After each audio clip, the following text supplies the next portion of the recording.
What's up, guys? I'm Stone, the host of Zero Gravity, Apollo Media's NBA podcast. If you haven't already, hit that subscribe button below and enjoy the clip from our latest episode.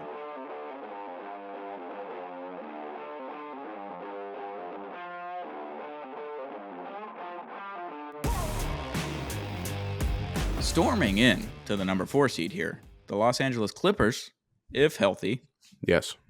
could be the most dangerous team in the NBA because they're the most versatile team because they have Kawhi Leonard and Paul George that can guard 1 through 4 in most cases, stretch 4, and can also be the best player on the court in any given series. If Kawhi is healthy, he's absolutely the best player on any court, Yeah. or has the ability to be. Right. There it is. Not saying he is, but he has the Right. ability to be the best player on the court. I'm with you now. James Harden has unlocked something in every big on the Clippers with the pick and roll that we talked about it, I think either off air or on air. I can't remember, but Yeah. that he's been running pick and roll after practice, like 20, 30 minutes after practice with the big men and just creating chemistry, which I don't know if he did this in Houston. He may have, but Probably. but you never heard about it. So James Exactly. Harden, just like being a teammate, like a good teammate for once. Good for you, James Harden. I love this turnaround. I love it. Awesome. Zubac is becoming elite due to James Harden. He's And hurt right now, but I yeah. love that agenda. I want to push that agenda.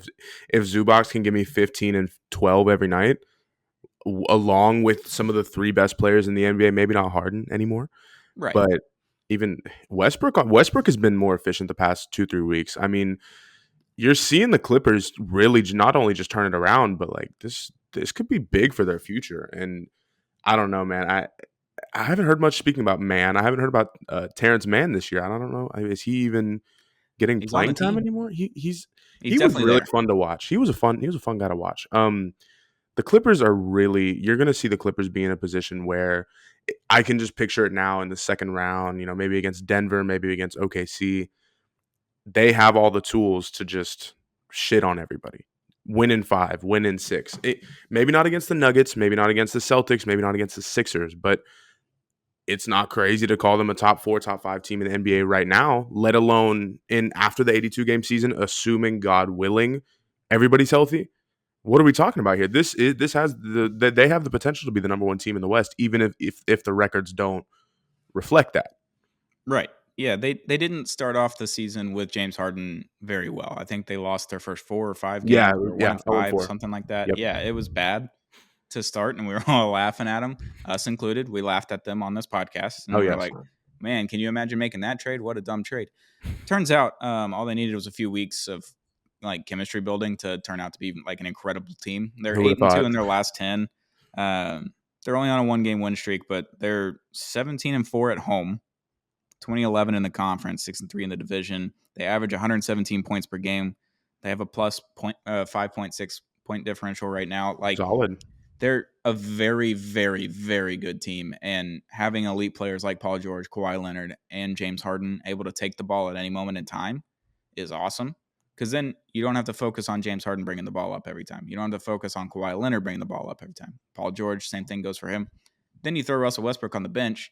And I think they've unlocked something in Russell Westbrook where they're just figuring out where to give him the ball and not give him the ball. Yes. Because if you give him the ball at half court, it's over. You're not getting anything out of that possession. It's going to be a brick layup, or it's going to be an awful 3 or an awful long 2 mid-range jumper. But if they give it to him in the right spot, if he's at the elbow of the free throw line maybe, and then they just let him go to work, then he kind of gets into a groove and he hits his spots like much better.